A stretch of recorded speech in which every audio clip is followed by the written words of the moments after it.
Hello students, how are you? Good. Okay, let us start about our next topic. Our topic is price and equilibrium under monopolistic competition. इससे पहले हमने read किया what is the meaning of monopolistic competition. अब हम देखेंगे कि इसका equilibrium कहाँ होता है. ठीक है, इजी है, जल्दी आपको समझ में आ जाएगा. डायग्राम से इसको समझते हैं. पहले हम ऐसे देखते हैं कि अगर आप कोई भी बिजनेस स्टार्ट करते हो तो क्या होता है, आपको लॉस होता है, ये प्रॉफिट भी होता है कभी कभी, या कभी कभी ना तो लॉस हो रहा होता है ना प्रॉफिट हो रहा होता है, थोड़ा सा फायदा हो रहा होता है. ठीक है, जब भी कोई बिजनेस स्टार्ट करना है तो क्या होगा, लॉस भी होगा प्रॉफिट भी होगा. ऐसे ही इकोनॉमिक्स में भी क्या होता है, तीन तरह से डायग्राम बनाएंगे. First is super normal profit. ये क्या होता है, प्रॉफिट से थोड़ा सा ज्यादा फायदा. इसका मतलब जितना फायदा आपको हो रहा है मिनिमम, उससे अगर और ज्यादा फायदा होने लग जाए तो इकोनॉमिक्स में इसको क्या कहते हैं, सुपर नॉर्मल प्रॉफिट. ठीक है, इसको पहले हम डायग्राम समझते हैं.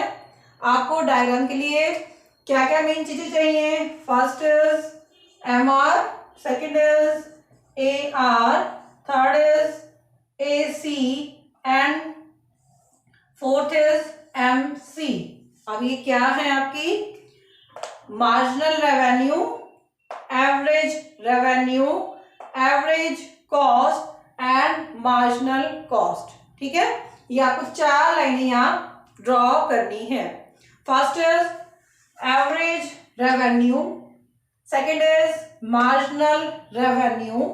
ये मोनोपोलिस्टिक कंपटीशन में हमने पहले रीड किया है कि ये डाउनवर्ड स्लोप की होती हैं.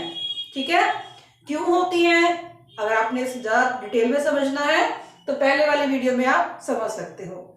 अब हम देखेंगे average revenue and marginal revenue. ठीक है, फिर हमें चाहिए एवरेज कॉस्ट और मार्जिनल कॉस्ट. ये क्या होती है, कॉस्ट हमेशा यू शेप की होती है.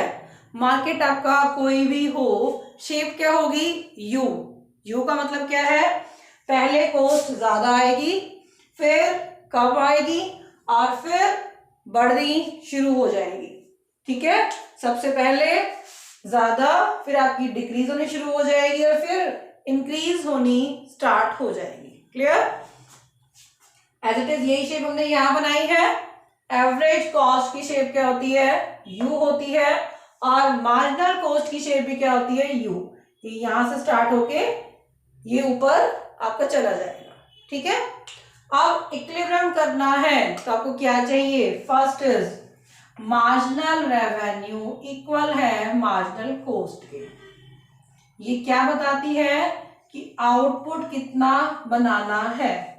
अब आपने बिजनेस स्टार्ट कर लिया, आप कितना सामान बनाओगे ये कौन बताएगा, इकोनॉमिक्स की लैंग्वेज में वो बताएगा. मार्जिनल रेवेन्यू जहां मार्जिनल कॉस्ट के इक्वल हो जाएगी उतना आपने आउटपुट बनाना है. ठीक है, अब इस डायग्राम में देखो, आपको मार्जिनल रेवेन्यू दिख रही है, ये रही, मार्जिनल कॉस्ट ये रही. ये कहां पर एक दूसरे के इक्वल है, ये पॉइंट आपका दिख रहा है जहां पर मार्जिनल रेवेन्यू मार्जिनल कॉस्ट के इक्वल है. क्लियर, इसी को ले जाओ नीचे तो क्या दिखेगा कि आपने क्या करना है, इतना आउटपुट बनाना है. अगर आप एक बिजनेसमैन हो तो आप कितना आउटपुट बनाओगे, ये आपको आउटपुट मिल गया. अब निकालना है कि प्रॉफिट कितना हो रहा है. आउटपुट तो आपने बना लिया, अब प्रॉफिट निकालना कैसे है, इसी लाइन को ले जाओ ऊपर. ठीक है, जहां ये ए आर को कट करेगी वहां से एक लाइन यहां ड्रॉ करो. ठीक है, ये क्या बताएगा, आपने कितने प्राइस लेने हैं. आप जो चीज बना रहे हो उसके प्राइस कितने लोगे, ये आपको बताएगा. ठीक है, अब प्राइस तो आपने ले लिए, अब कॉस्ट कितनी आ रही है, प्रॉफिट कैसे निकालोगे, एवरेज कॉस्ट और एवरेज रेवेन्यू. कॉस्ट मतलब लागत रेवेन्यू मतलब इनकम, इन दोनों का जो डिफरेंस होगा वो क्या होगा आपका प्रॉफिट। ठीक है, यहां देखो ये लाइन आपकी एवरेज रेवेन्यू की, ये वाली आपकी एवरेज कॉस्ट की, तो ये जो चीज है ये क्या है आपका प्रॉफिट। ठीक है, इसका मतलब आप इतना प्रॉफिट गेन कर रहे हो, इसे हम क्या कहेंगे इकोनॉमिक्स में सुपर नॉर्मल प्रॉफिट। क्लियर। अब देखो हमेशा प्रॉफिट तो नहीं होगा, नॉर्मल प्रॉफिट भी होगा, थोड़ा सा कम प्रॉफिट भी होगा आपका, तो वो कैसे होगा सेकंड डायग्राम पे आते हैं। यहां पर लेनी है आपने आउटपुट और यहां आपने रेवेन्यू एंड कॉस्ट। ठीक है, वही आपको 4 लाइनें चाहिए। First is average revenue, second is marginal revenue जो क्या है डाउनवर्ड स्लोप की, थर्ड आपको चाहिए एवरेज कॉस्ट एंड फोर्थ आपको चाहिए मार्जिनल कॉस्ट। मिल गई 4 चीजें। अब इक्विलिब्रियम कैसे करना है, फर्स्ट स्टेप, जहां मार्जिनल रेवेन्यू मार्जिनल कॉस्ट के इक्वल हो, देखो कहां दिख रही है यहां पे, ये रही, यहां पर क्या है मार्जिनल रेवेन्यू मार्जिनल कॉस्ट के इक्वल है। ठीक है, इसी लाइन को ले जाओ ऊपर और जहां ये ए आर को टच कर रही है उसी लाइन को ले जाओ सामने। ए आर एवरेज रेवेन्यू क्या बताएगी कि प्राइस कितना लेना है आपने। क्लियर हो गया, प्राइस कितना लेना है। अब प्रॉफिट हो रहा है या लॉस हो रहा है ये कौन बताएगा, ये चीज ये वाली लाइन एवरेज कॉस्ट को कहां कट कर रही है, लागत कितनी आ रही है, ये देखो ये लाइन यहां क्या है एवरेज रेवेन्यू एवरेज कॉस्ट के इक्वल दिख रही है आपको। इस पॉइंट पर क्या होता है इकोनॉमिक्स की लैंग्वेज में, यहां क्या बोलते हैं इसको नॉर्मल प्रॉफिट। ठीक है, जहां पर एवरेज रेवेन्यू एवरेज कॉस्ट के इक्वल हो जाती है वहां क्या बोलेंगे हम कि वो चीजें वो फर्म आपका नॉर्मल प्रॉफिट ले रही होगी। ठीक है, अब आपने नॉर्मल प्रॉफिट भी ले लिया, प्रॉफिट भी ले लिया, अब क्या रह गया लॉस। आपको लॉस भी होगा ना, बिजनेस करोगे तो घाटा भी तो होगा। अब उस लॉस को कैसे दिखाओगे, वही 4 आपको चीजें चाहिए।